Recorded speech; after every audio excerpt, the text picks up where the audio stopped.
most of us like to think we know a lot about Nintendo, given the fact that we've been playing a lot of their stuff since the old NES days. But the company's history is way, way more involved than that. They go way back, all the way to 1889. The company was originally founded as Nintendo Karuta and produced Hanafuda cards. It was a popular type of playing card in Japan at the time. Despite the increasing popularity of the cards, Nintendo started running into trouble quickly and were struggling to keep up with demand. Eventually, they would persevere by making the cards more cheaply and simplifying the business model, but began running into trouble again around World War II, where interest in recreational activities was obviously on the wane due to the war.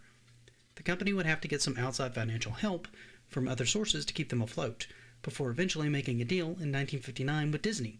This allowed them to put Disney's characters' images on their cards, and Disney also agreed to help them set up a distribution network as well. It appears that Nintendo was not very good at distributing their own products even back this early. This got their cards into toys stores and brought them some much-needed revenue.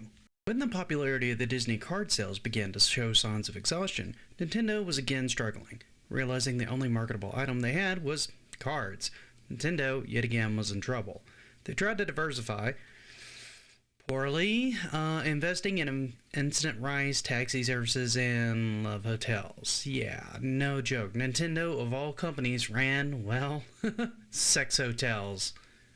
One of the good things about their attempts to diversify is that Nintendo learned quite a lot. Hiroshi Yamauchi, the CEO of Nintendo at the time, decided to invest more heavily in research and development around this time, eventually leading them to manufacture things like tabletop games, chess, and mahjong, before they broke into electronic toys. In the 1970s, Nintendo would come out with a beam gun. Basically, this was a precursor to the light gun. It would go on to sell over 1 million units with just 2 titles, Laser Clay Shooting System that released in 1973, and Wild Gunman that came out in 1974. It's wild to think that Wild Gunman, which hit the NES in 1984 or 1985, was actually around in 1974. Just as crazy as it is to think that the Laser Clay Shooting System is basically the clay shooting mode from Duck Hunt. And that was also around in 1973. The system itself worked through a projector, with a sensor that detected a beam from the player's light gun. The system was originally fairly large as well and meant for an indoor shooting range solution rather than a video game. Once it began selling well, Nintendo decided to go and miniaturize it and sell it to arcades. This worked really well for a time before sales began to decline. The decline was mostly due to Nintendo being unable to keep up with manufacturing demand, leading to a slump in interest in sales. After the beam gun was discontinued, Nintendo decided to get more into the video game market with the Color TV game series. This system debuted in 1977 and was only ever released in Japan. It was a huge success, with over 3 million units sold over its various iterations. However, it wasn't the only video game they made around this time. They also made handhelds, namely the Game & Watch series. This included 59 different games and sold over 43 million units, essentially proving that Nintendo has always dominated the handheld market. They didn't stop there, though. They were also active in the growing arcade market with Donkey Kong. This was one of the first games to include a character that could jump in a video game, named, aptly enough, Jumpman, or as you know him now, Mario. In 1982, they decided to take some inspiration from ColecoVision. This meant they started working on the development of a cartridge-based gaming system known as the Family Computer, or the Famicom. The system launched in 1983 with 3 available games: Donkey Kong, Donkey Kong Jr., and Popeye. Nintendo knew there was potential in the console and wanted to bring it to the United States. However, there was a problem. In the States, the market had crashed due to poor quality control in games. This gave video games a bad stigma in the States. To that end, Nintendo's solution was to market the game system as a family entertainment system, not a video game console. They also instituted safeguards in the way the lockout chip worked. That way they could avoid having the same issues that had caused the industry to crash before. And it worked. Most people referred to playing video games as just playing Nintendo. No one really separated the two. And who could blame them? With quality titles like Super Mario Bros., Zelda, Metroid, they were killing it with quality games. Even Wild Gunman and Duck Hunt made a comeback thanks to the included Nintendo Zapper, the successor to their first real video game success, the Laser Clay Shooting System. No one else even came close. Not even Sega's Master System could compete with what Nintendo was doing, With their eye for quality games and the marketing campaign they had, they completely dominated the market at this time. It wasn't long before they decided to try the handheld market again, and in 1988 released the first cartridge-based handheld system, the Game Boy. This was the first time handhelds were able to play multiple games and was widely considered Gunpei Yokio's crowning achievement. The system took off, selling 300,000 units in its first week in Japan and 40K in its first day in the United States when it released in 1989. It was around this time as well that they were working with Sony to try to work up a CD-ROM adapter for the Super Famicom. This fell through because Yamauchi preferred to work with Philips. This eventually led to them working with them and coming out with a CDI. Sony would continue its efforts to work on their system, eventually releasing the PlayStation. This would turn out to be one of Nintendo's first big blunders in the industry. It was around this time that the market started getting far more competitive. The Genesis and the TurboGrafx-16 had hit the market, both boasting 16-bit graphics, and the original Nintendo, while still putting out quality games, was looking rather dated. To that end, they adapted their Super Famicom to the US market, calling it the Super Nintendo. Shortly after, it was mostly Sega and Nintendo duking it out over console supremacy, with fancy slogans like, "Now you're playing with power," "Super Power," and "Genesis does what Nintendo don't." While Sega gave Nintendo a pretty good run for its money, even coming out with its own competing handheld, the Game Gear, it never quite took over the market share, and it seemed that Nintendo could still do no wrong. In just a few short years, in the winter of 1994, Sony's hard work would bear fruit, and the PlayStation launched worldwide. Everyone was eagerly awaiting Nintendo's response. We'd all been hearing rumors that they were close to a new console launch, and finally, we got the Virtual Boy. This was Nintendo's first big flop in years. Trying to do VR in something so heavy that it had to stay on its own stand on a table, with red as the only real color, and only really having stereoscopic 3D, this system was, in short, a hot mess. Not even most hardcore Nintendo fans could defend this system.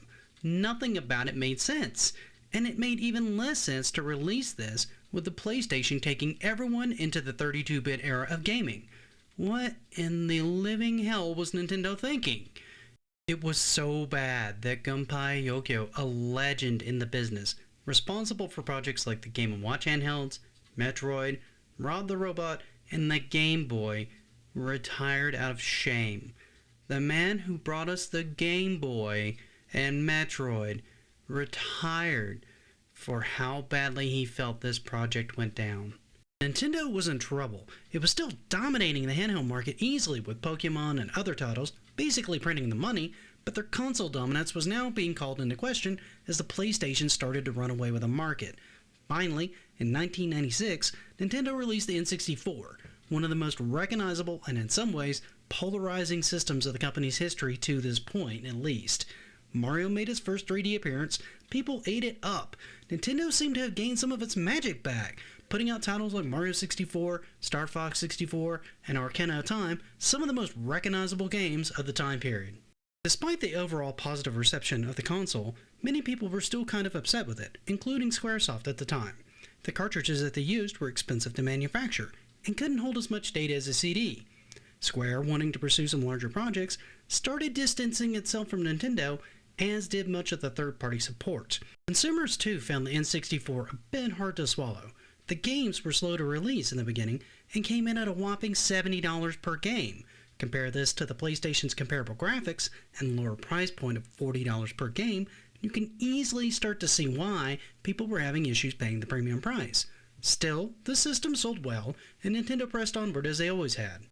Coming out with the GameCube. This system came out a whole 2 years after the PlayStation 2 and right around the same time as the original Xbox. Nintendo had its work cut out for it with this system, which, while it was still a very successful system, it failed to get the market penetration it was really looking for. Don't get me wrong, in retrospect, this console is a very beloved system, but at the time, nobody really wanted it. The controller was too odd for most, it looked like a child's lunchbox, and the discs were, well, their own issue. The discs were originally thought by many, myself included, to be so small to allow children to hold them and easily load them into the system without leaving fingerprints, making it a more family-friendly system. However, it was really done to prevent three things: Those were copyright infringement, to avoid paying license fees to the DVD form, and probably the most important, piracy. This, along with their refusal to get their system to work online, something Xbox was pioneering at the time, made them struggle. So, again, they failed to get third-party support, something they really needed this generation to drive the system and compete with the increasingly competitive market. All the while, their handhelds continued to dominate the market. With the Game Boy Advance and Advance SP continuing to sell, they weren't at any risk of going under, but it was clear they were not going to make the resurgence with the GameCube that they were hoping. Still, Nintendo continued to be, well, Nintendo, putting out such titles as Zelda Wind Waker, Smash Bros. Melee, widely regarded as the best in the series, Fire Emblem, and Metroid Prime. The system was chocked with good content. It wouldn't be until the Wii that Nintendo would start to have the kind of market penetration that it had been known for in the past. The Wii did something no other console had done in years. That was to bring families together in the home again. The console itself was simple, hardly more complicated than GameCube, and that made it easy to manufacture. But it was the control scheme that really drew people to it. The idea of using motion controls to interact with the game was a fresh new idea, and everyone wanted in. The console went on to sell over 100 million units, making it in many ways the winner of the 7th generation of consoles. It, however, had a stigma of being a children's console, and on top of that, most core gamers didn't take to the motion controls as much more than a gimmick. Regardless, the unit was so cheap to make that Nintendo managed to make a profit off of each one, and it had many good titles in its own right, including Mario Galaxy and Metroid Prime 3. This was also the time that they brought out the Nintendo DS, the next in a long line of successful consoles that had always kept Nintendo on top here. Plenty had tried to take the little system on, including Sony with the PSP and the Vita. It hardly mattered. Nintendo still had it all on lockdown, continuing to be untouchable in this market. It looked like Nintendo was back onto something again, and everyone was curious what they would do next. Would they double down on motion controls, or bring in something new? It wasn't long until we got our answer, and Nintendo announced their next console, the Wii U. Yeah, trust me, we were all confused, and so was the public. The console was met with a pretty heavy mixed reception, and not everyone was sold on the new controller being a tablet. It was kind of huge and awkward to hold, and most games made poor use of the touchscreen in the first place. So, in many ways, people never really seemed to fully grasp how this was going to change gaming like the Wii had a couple years ago. And also, it was very difficult to get a hold of a second tablet controller for less than $200, and even then, only from Nintendo. This left a lot of people leery to dive in. Many more were just simply confused by the name of the system. It was so similar to their previous console's name that many just thought it was a tablet add-on for the Wii and not a new console. It was also one of their first major console releases to have multiple SKUs. A small internal memory one having 8 gig of memory, selling for $300, and a larger 32 gig one selling for $350. Both of these prices were close to the offerings from Sony and Microsoft at the time, which did nothing to help market this console to the public. It did, however, get plenty of great games, from a new Mario Kart that brought back the old-style battle system, Splatoon, one of Nintendo's first new IPs in, well, a very long time, Super Mario Maker, and Donkey Kong Country Tropical Freeze, to name just a few. Again, Nintendo took the tact of building the system not to be the latest and greatest technology, but just enough to do what they needed, meaning that they didn't have to take a huge loss on the hardware side of things, so even the console made a profit for them. Some of the games were so good that they even eventually would be ported to the Switch, Nintendo's latest console, and arguably one of their best systems, if not the best system since the N64. The concept is simple. Take the console where the gamers are, pretty much everywhere. The system was designed to be portable, having both removable controllers called Joy-Cons that could attach to a housing and make them more of a normal controller, or be held like the Wii U controller of earlier years. Even the design reminded many, including myself, of the Wii U, almost as if Nintendo had looked at what worked and what didn't work in their previous two consoles and just said, let's combine the best of both. This console just works, and speaks well of Nintendo's ability to adapt, if a bit slowly, to the changing world around them. Having an affordable and solid online service complete with perks like legacy Nintendo and SNES games for free, to plenty of new titles, the future again looks bright for Nintendo, if they can keep up the current pace. Hopefully we'll see a new Switch or console coming out for Nintendo sometime soon, with more and more rumors of a Switch Pro coming out soon. that will keep them in the game with third-party ports and a good mix of new and old ideas to keep plenty of people hooked on gaming for years and years to come. I hope you enjoyed this video seeing the beginnings and many ups and downs of Nintendo over the years. I'm hoping to do more videos like this moving forward. However, I'd like to ask you for something. If you enjoyed this video, please give it a like. If you like more of my content, then please hit the subscribe button and the notification bell so you know when I post more content. Also, feel free to comment as much as you like. All this helps my channel out and lets me know that all the time and effort I put into these is worth it. For now, thank you again for watching and happy gaming.